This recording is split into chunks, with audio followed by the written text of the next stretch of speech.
Женщина умирала в больнице, в коридоре, и все никак не могла умереть. Заживо разлагалась.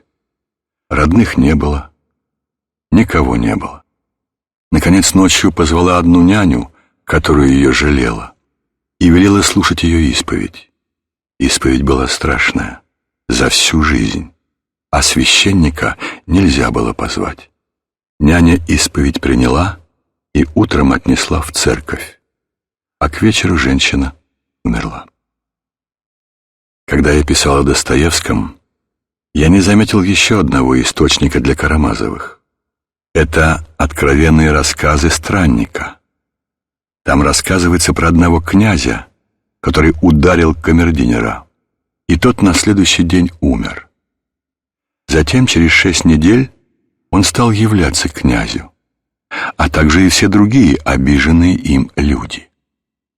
Наконец князь осознал свои беззакония, исповедовался, дал свободу служившим им людям и пошел скитаться по России нищим, служа по дороге всем бедным. Причем лишь только я на сие решился, рассказывал он, тут же и кончились беспокоившие меня видения. Я чувствовал такую отраду и сладость от примирения с Богом, что не могу вполне сего изобразить.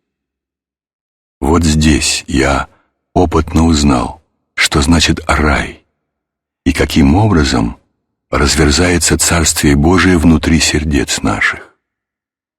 Я ничего не понимаю в мировом страдании, кроме одного. В него вошел Творец мира. В него послал Он своего любимого Сына.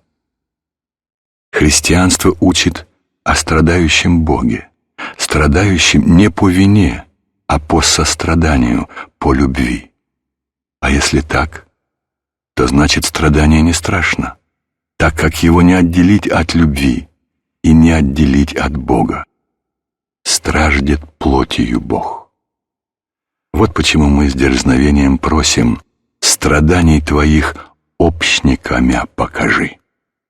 То, что Флоренский как-то прислушивался к Оригену, заметили все и осудили. А вот то, что он приблизил нас к ощущению гиены, мало кто заметил. Даже если он сомневался в вечности гиены, он не сомневался в том, что она есть, и подвел нас к ее краю и дал заглянуть. А не заглянувши, мы ничего не поймем, и тем более ничего не сделаем.